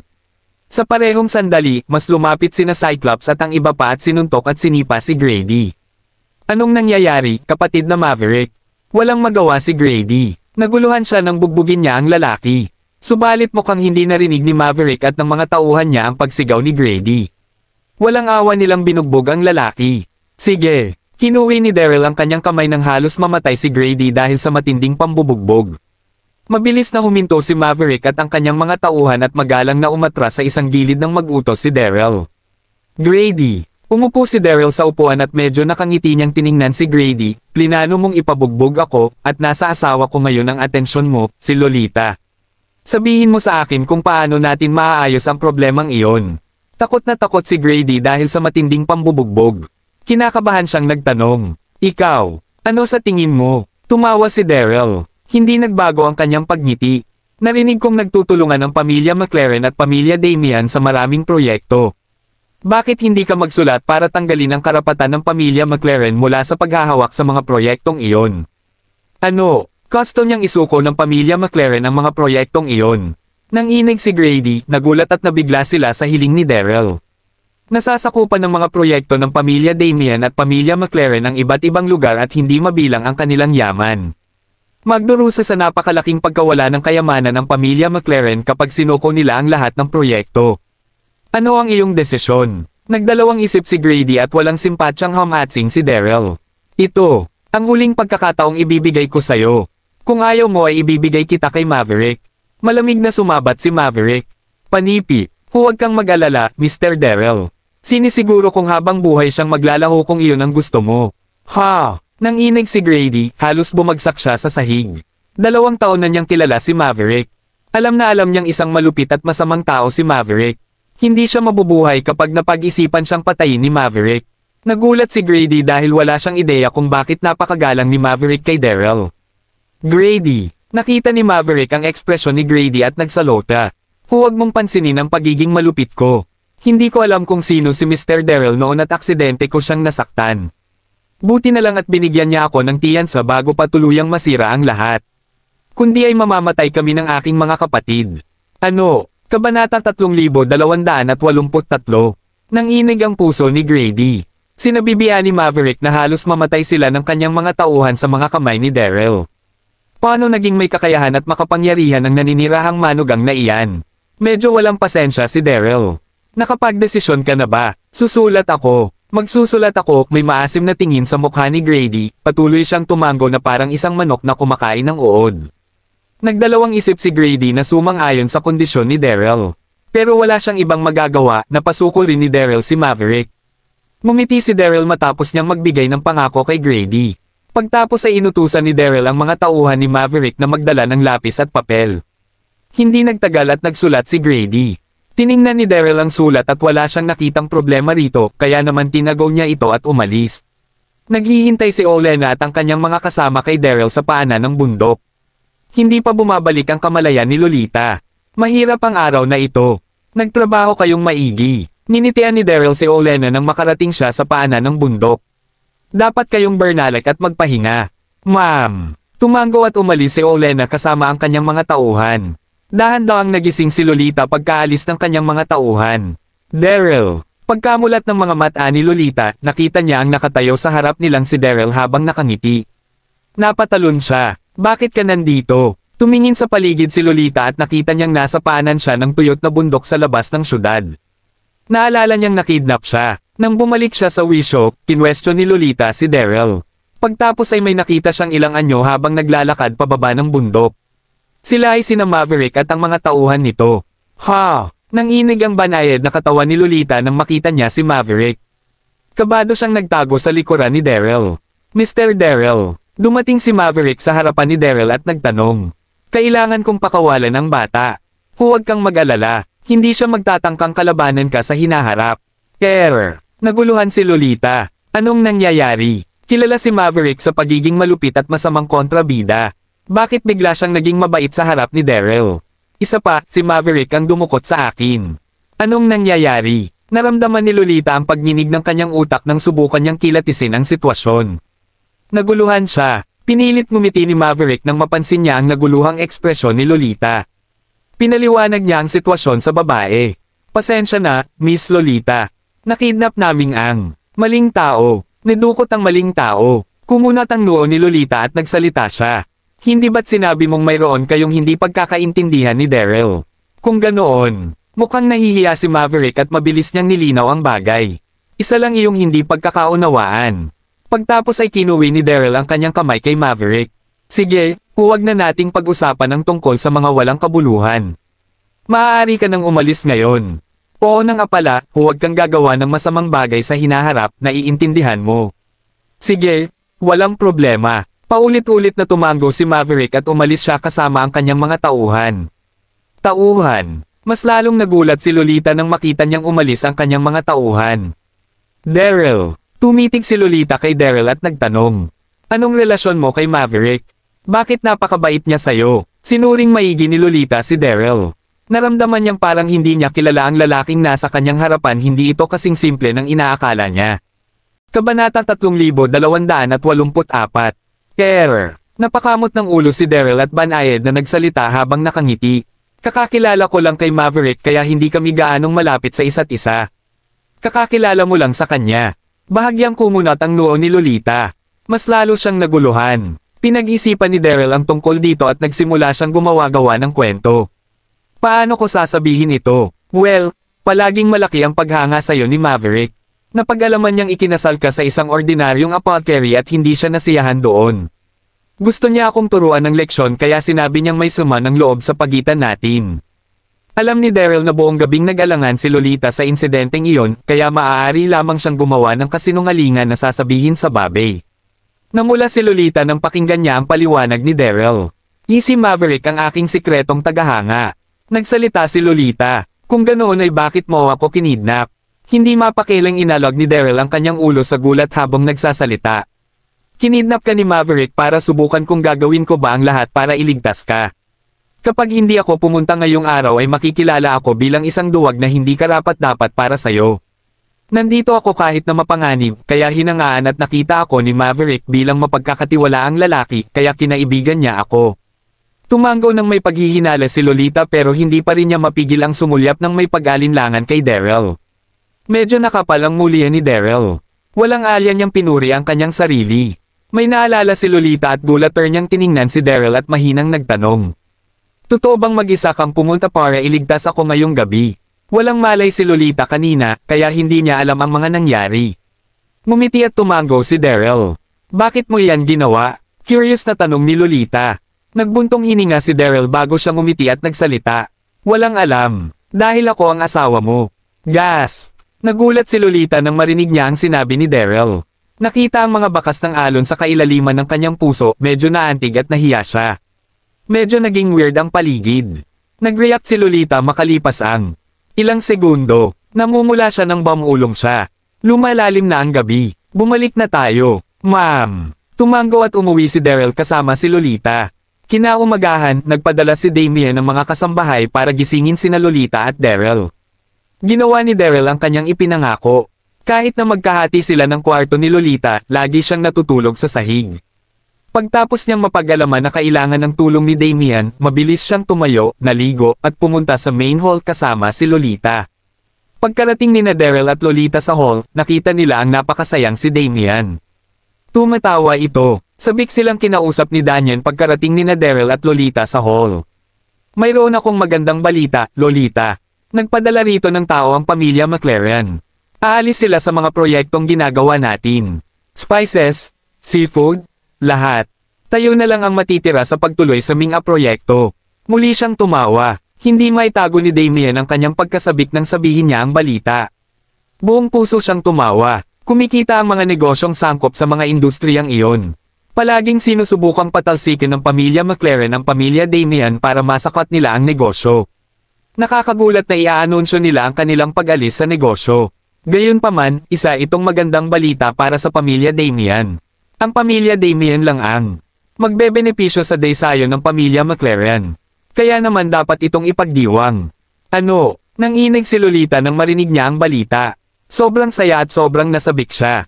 Isang napakagandang balita para simulant ang araw. Nagkaroon na sa wakas ng konsensya ang pamilya McLaren sa kanilang mga naging aksyon. Siyempre, alam ni Daryl ang tungkol sa mga nangyayari. Nakipagkasundo siya kay Maverick kagabi at pinilit niyang magsulat si Grady tungkol sa pag-alis sa negosyo. Naisil ni Daryl na gagamitin ni Grady ang matamis niyang oras para gawin ang kanyang ipinangako pero nasorpresa siya nang naging mabilis si Grady. Kabanata 3285. Sobrang nasabik si Damien. Pagtapos ay may bigla siyang naisip at masayang nagsalita. Ikaw na ngayon ang magdedesisyon para sa pamilya, Lolita, kaya kailangan mong lumapit at magpasya. Magkakaroon ng auction sa Jewel City bukas. Narinig kong maaaring naroon si Duke Rowan. Imbitado ang pamilya Damien. Bakit hindi ka pumunta para magsuri? /panipi, auction. Nasabik si Daryl nang marinig niya ang tungkol sa auction. Nasorpresa siya nang malaman niyang may mga auction sa Roland Continent. Mukhang hindi interesado si Lolita. Umiling at nagsalita siya. Kilala mo ako, Lolo. Hindi ko kailanman ginusto ang ganoong klase ng kaganapan. Tumawa si Damien. Pagtapos ay ngumiti siya at mahaba ang pasensyang hinikayat si Lolita. Kilalang kilala kita. Pero ngayong ikaw na ang magdedesisyon para sa pamilya, kailangan mong lumabas at panatilihin ang mga relasyon. Paano ka hindi magsasalita para sa pamilya? Tinignan ni Damien si Daryl. Tama, maaari akong sumama sa'yo, Daryl. Pagtapos ay tinapik ni Damien ang ulo ni Lolita at nakangiting naglakad palabas ng hall. Og, hindi napigil ang magbuntong hininga ni Lolita. Pupunta tayo sa Jewel City bukas. Kailangan mo na lang makinig sa aking plano, ayos ba? Hindi mabilang na mga artista at dignitaryo ang pupunta sa ganoong kaganapan. Hinding-hindi hahayaan ni Lolita na ipahiya ang pamilya Damien ng isang naninirahang manugang na si Daryl. Walang problema, tumango si Daryl. Samantala, sa manat ng pamilya McLaren. Nakaupo si Grady sa napakagandang silid, lasing siya. Mukhang madilim ang kanyang mukha. Gusto niyang gamitin si Maverick para turuan ng leksyon si Daryl pero hindi niya inakalang tatalikuran siya ni Maverick at sa halip ay tutulungan niti si Daryl. Bukod doon, pinilit din siyang magsulat tungkol sa pag-alis ng pamilya McLaren sa kanilang mga karapatan sa maraming negosyo at proyekto na nagdulot ng malaking pagkalugi. Ginugol ni Grady ang araw sa pag-iinom at paglabas sa kanyang galit. Young Master, biglang may nagsalita sa labas ng pinto, magalang ito. Mayroon kang bisita. Pagtapos ay bahagyang bumukas ang pinto at kasama ng isang kasambahay ang isang lalaking nakasuot ng itim na robe papasok ng pinto. Nakabalot sa itim na robe at itim na hood ang lalaki na parang nilamon siya ng dilim. Malayo at may malakas na aura ang lalaki. Lancelot ang pangalan ng lalaki, nagmula siya sa All-Being Sect. Isang sikretong assassin organization na lumitaw sa Rel and Continent sa nakalipas na 2 buwan, tinawag itong All-Being Sect. Naniniwala ang mga miyembro nito sa prinsipyo ng pagiging pantay para sa lahat. Papatayin nila ang kahit na sino. Hanggat binabayaran sila. Malupit ang sinapit ni Grady sa mga kamay ni Daryl. Young Master Grady, hindi nagbago ang tingin ni Lancelot kay Grady. Sino ang gusto mong punteryahin ko? Sumirit si Grady habang nagkikiskis ang kanyang mga ngipin. Ang matandang si Damien at si Daryl. Pagtapos ay tinuro ni Grady ang 2 kahon ng mga gintong barya katabi niya. Iyan ang deposito. Magbabayad pa ako ng maraming komisyon pagtapos. Mukhang baliw na lalaki si Grady nang sabihin niya iyon. Hey *P, kahit ano pang pag-alalay ang mayroon si Daryl ay dapat siyang mamatay. Hindi rin mapapalampas ang matandang si Damien. Okay, hindi nag-react si Lancelot sa 2 kahon ng mga gintong barya. Walang gana siyang nagsalita. Gagawin ng All-Being Sect ang misyong ito. Mukhang kalmado si Lancelot at hindi nagbago ang kanyang hitsura sa buong pag-uusap pero puno siya ng nakakapagpahirap na pagiging malayo. Nang sumunod na araw ay sumakay sina Daryl at Lolita sa unicorn cart at nagtungo papuntang Jewel City. Ang Jewel City ay ang kabisera ng Crescent Moon Principality at kasing unlad nito ang Alandis. Matapos ang 3 oras na paglalakbay, nakarating na sina Daryl at Lolita sa Rose Manor. At Lowfield Sand Rose Ma. Pribadong manor ni Duke Rowan ang Rose Manor. Ito rin ang venue ng auction. Maraming tao ang nagtipon sa entrada ng Manor, maayos ang suot ng lahat. Mga kilalang artista at dignitaryong mula sa Crescent Moon Principality ang mga maaaring magpartisipe sa auction. Kabanata 3286. Wow! Mabilis na napatingin kay Lolita ang lahat ng mga lalaki. Sinadyang magayos ni Lolita para sa auction. Nakasuot siya ng kulay puti na palda, mukha siyang fresh at may kakayahan, pero banayad at charming din. Ikaw si Miss Lolita mula sa pamilya Damien, hindi ba? Narinig kong sobrang ganda ni Miss Lolita, so totoo pala. Ayun nga lang at pinakasalan niya ang isang apothecary. Iyon ba ang katabi niya? Ang naninirahang manugang. Mukhang sobrang ordinaryo niya. Nagchismisan ng mga tao sa kanilang paligid pero umarte si Daryl na parang wala siyang narinig. Sa kabilang banda, namula sa hiya si Lolita. Hindi ko siya dadalhin dito kung alam ko lang na mangyayari ito. Di nagtagal at lumabas ang mayordomo para salubungin ang mga bisita. Sinaluhan ni Daryl at Lolita ang ibang mga bisita at pumasok sa manor. Nang makapasok sila sa loob ay nakita nilang malaki ang manor at mamahalin ang dekorasyon dito. Nang makarating sila sa elegant and courtyard ay napansin nila ang entablado sa auctionan aka setup sa damuhan, napapalibutan ito ng 12 ng eleganteng upuan. Nakahanap ng mauupuan sina Daryl at Lolita. Daryl. Nang makaupo na sila, tumingin sa paligid si Lolita at curious niyang tinanong si Daryl. Nakapag-participe ka na ba sa auction dati? Ilang taon na silang magkasama, kaya naman naramdaman ni Lolita na hindi kasing simple si Daryl gaya ng kanilang inaakala. Mukhang marami silang tinatagong sikreto sa likod ng mukhang ordinaryong pagkatao. Mayroon akong kaunting alam. Nakangiting sagot ni Daryl. Nagpartisipe si Daryl sa ilang auction noon sa Nine Mainland. Kaya naman medyo pamilyar na siya rito. Subalit may sumanghal kay Daryl sa di kalayuan bayalang sagot. Paano magkakaroon ng alam ng isang ordinaryong apothecary at naninirahang manugang tungkol sa auction? Isang malaking biro. Naalerto sina Daryl at Lolita sa malupit nitong pangungutya at tumalikod sila para makita ang isang batang lalaking nakaupo roon ng may malamig at mayabang na ekspresyon. Jordan. Nang sumunod na segundo ay napakunot ang noo ni Lolita, umasim ang kanyang mood. Isa ring batang master si Jordan mula sa may kayang pamilya sa Jewel City, malapit siya kay Grady. Magkahawig ng pagkatao at interes ang dalawa at madalas na binubuli ang mahihina sa Jewel City na nakapandiri kay Lolita. Kaagad na nawala ang magandang mood ni Lolita matapos niyang makita si Jordan sa auction. Mangmang. Tinuwanan ni Daryl ang pangungutya ni Jordan at hindi niya ito pinansin. Umattend si Jordan sa kasal ni Lolita at Daryl para sa kanyang pamilya, kaya nakita na siya noon ni Daryl. Di nagtagal ay nagsimula na ang auction. Napansin ni Daryl na hawig ang mga auction sa Roland Continent sa mga auction sa Nine Mainland. Pareho lang ang mga panuntunan at mga antik at alahas din ang binebentang gamit dito. Maraming gamit ang nabenta habang walang interes ang nakaupong si Lolita, nasa auction siya para sa networking, hindi niya naisip ang tungkol sa pagpartisipa sa auction. Medyo nainip si Daryl. Pagtapos ay ipinrisinta ang bagong gamit sa entablado. Isa yung piraso ng white jade na may kakaibang simbolong nakaukit. Masyado itong ordinary at hindi ito ganoon kahalaga para idagdag sa koleksyon kumpara sa ibang mga gamit na naibenta bago iyon. Wow! Nagulat ang lahat nang makita nila ang piraso ng white jade. Ano iyon? Isa lamang itong ordinaryong piraso ng white jade. Anong nakaukit dito? Maaari ba yang ibenta? Namanhid ang lahat sa kanilang nakita. Nainip din si Lolita. Ha! Nang sumunod na segundo ay nagningning ang mga mata ni Daryl nang titigan niya ang piraso ng white jade nang inig siya. Nakita ni Daryl kung anong nakaukit dito mga sinaunang karakter mula sa Nine Mainland. Talagang nasabik siya nang makita niya ang piraso ng ornamenting mula sa Nine Mainland sa Roland Continent. Kabanata 3287.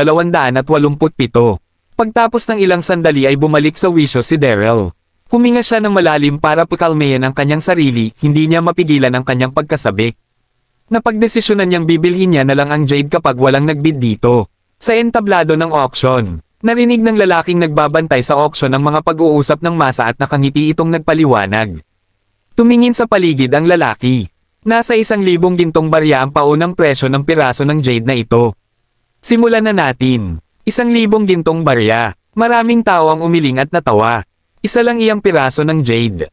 Paano yan magkakahalaga ng ganoon kalaki?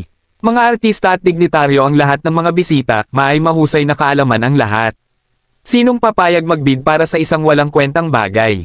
Sandaling awkward na tumahimik, wala sa mga taong nandoon ang nagbid. Medyo nahiya ang lalaking nagbabantay sa auction, handa na siyang alisin ang piraso ng jade. 1,000 gintong barya, subalit hindi inasahan ang narinig nilang mahinang boses. Iyon ay si Daryl. Mabilis na napatingin ang lahat kay Daryl. Gusto bang magbid ng nakikitirang manugang sa piraso ng jade? Nababaliw na ba siya? Unang nag-react ang nakaupo sa malapit na si Jordan. Bumulwak ang kanyang tawa. Gagast ka ng 1,000 gintong barya para sa piraso ng jade. Dapat ba ay umiinom ka ng gamot? Matapang na nagpatuloy si Jordan.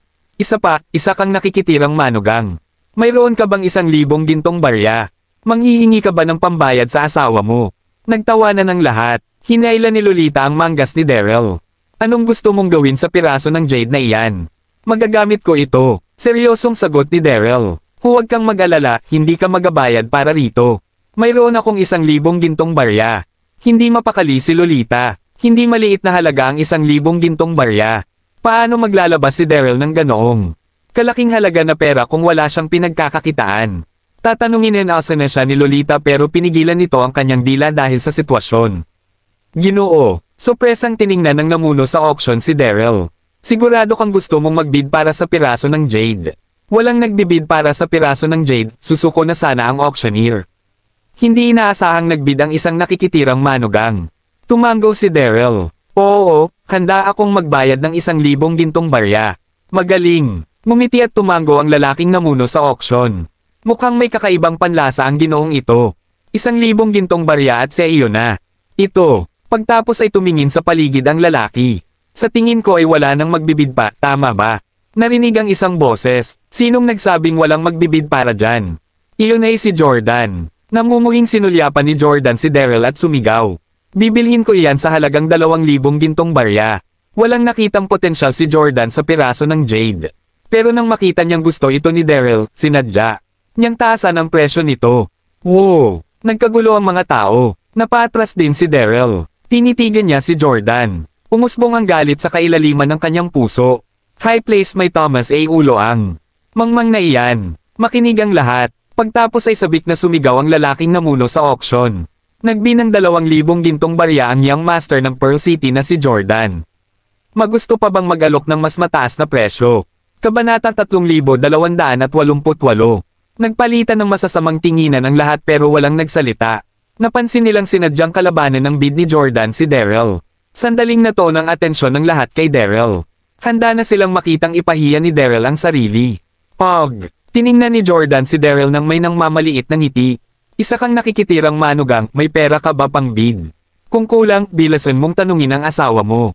Tumawa ito. Hindi siya pinansin ni Daryl. Nagbuntong hininga at sumigaw siya. Magbibid ako ng 10,000 gintong barya. Kailangan niyang makuha ang piraso ng jade kahit ano pa ang mangyari. Ano? Maraming gulat na komento mula sa paligid. Nagulat ang lahat. Akala nila hindi nagkakahalagang higit sa 500 gintong barya ang piraso ng jade, pero maglalabas ng 10,000 gintong barya ang nakikitirang manugang para rito. Ang pinakamahal na nabiling gamit ay nagkakahalaga lamang 8,000 gintong barya, pero handang magbayad si Daryl ng 10,000 gintong barya para sa piraso ng jade. Nababaliw ka na ba? Nanginig ang katabi nitong si Lolita. Nagtanong ang babae. Nababaliw ka na ba, Daryl? Saan ka hahanap ng 10,000 gintong barya? Isa pa, anong espesyal sa piraso ng jade? Bahagyang ngumiti si Daryl. Panipi, naiintindihan ko ang mga sulat na naroon. Ano? Nagulat si Lolita sa naging sagot ni Daryl. Sinabi niya bang nababasa niya ang nakasulat sa jade? Natawa si Jordan. Sumanghel siya kay Daryl. Nakaka-interes. Naging kayamanan ng ordinaryong piraso ng jade sa mga mata ng nakikitirang manugang.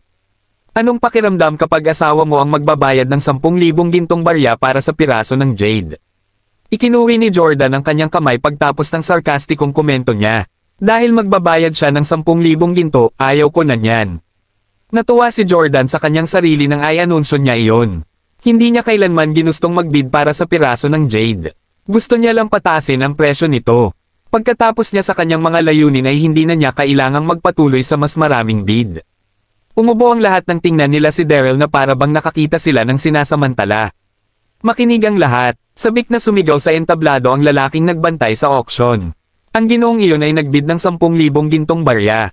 Mayroon pa bang magbibid ng mas mataas? Pagtapos ay nagbo ang mga tao. Nauubusan na sila ng pasensya. Sige, bilis at ihampas na ang martilyo. Tama, walang mag-o-offer ng mas mataas na presyo. Huwag tayong magsayang ng oras.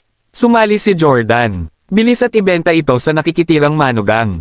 Sino pang mangmang ang maglalabas ng pera para sa walang kwentang bagay?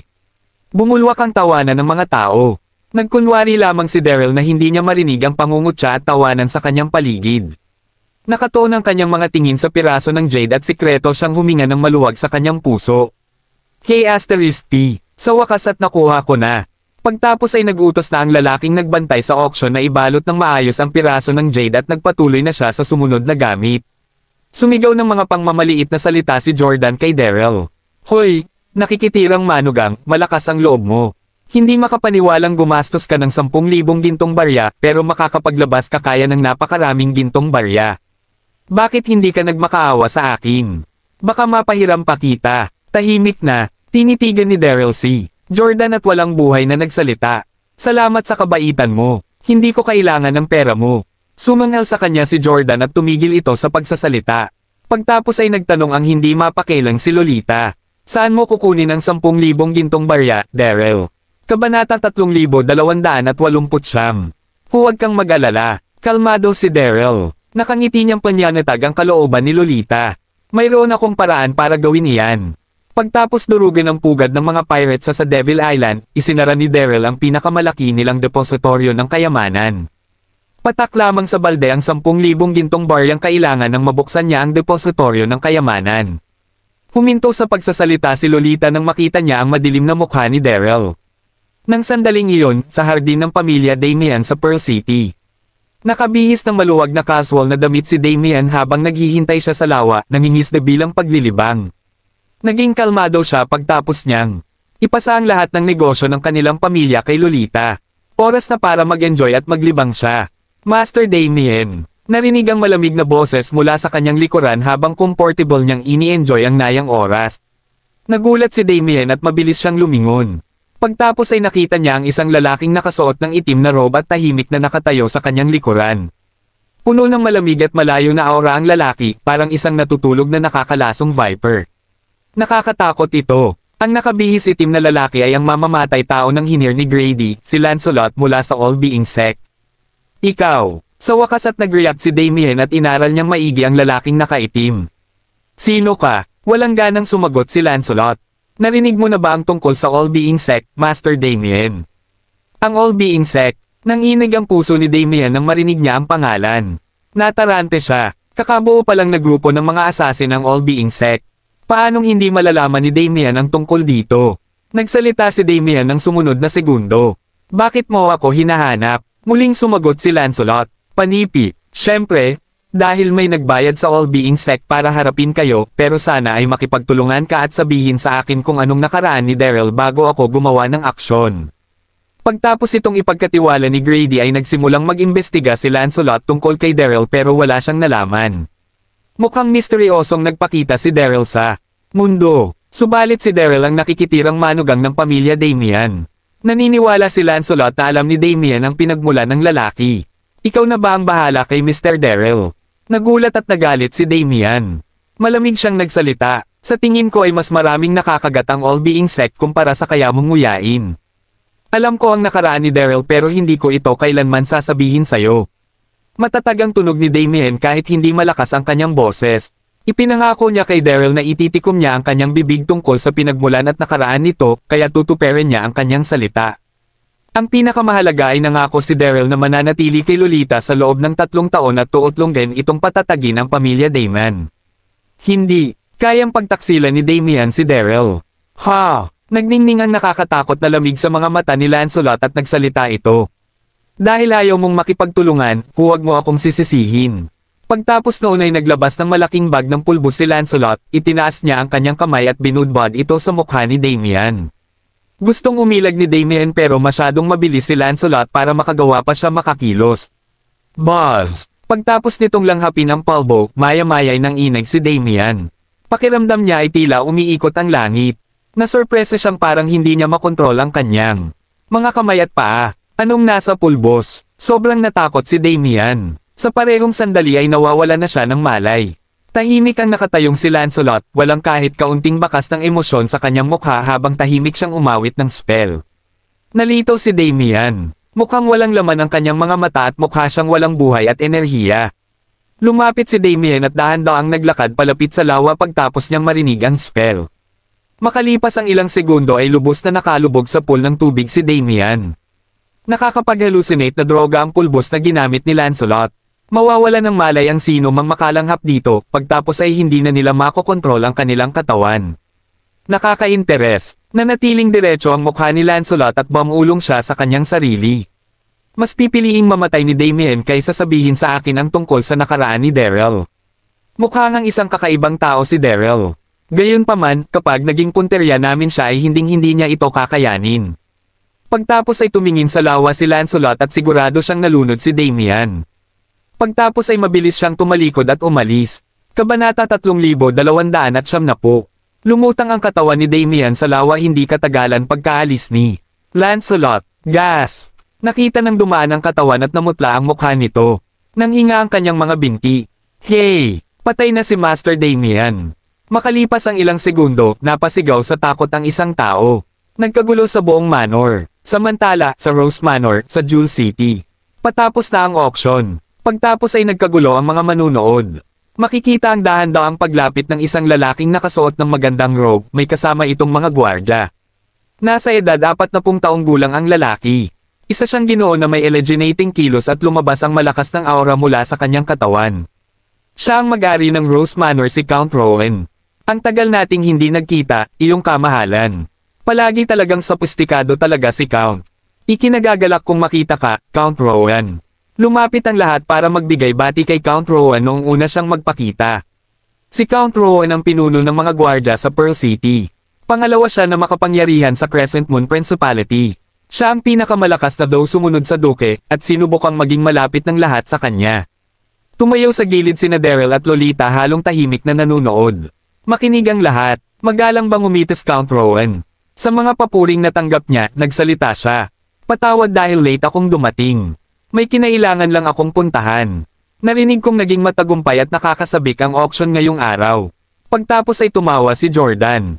Naging sobrang nakakasabik. May isang mangmang na bumili ng ordinaryong piraso ng jade na nagkakahalagang 10,000 gintong barya. Siyempre ay nakakasabik iyon. Nagtawanan ng mga tao. Sabay-sabay nilang tiningnan si Daryl. Naisip nilang nababaliw na si Daryl sa paggastos ng halagang 10,000 gintong barya para sa piraso ng Jade. *P. Napakunot sa gout si Daryl nang sinadyang paandaring muli ni Jordan ang tungkol sa bagay na iyon. Hindi pa susako ang mangmang na. Iyan, hindi nga ba?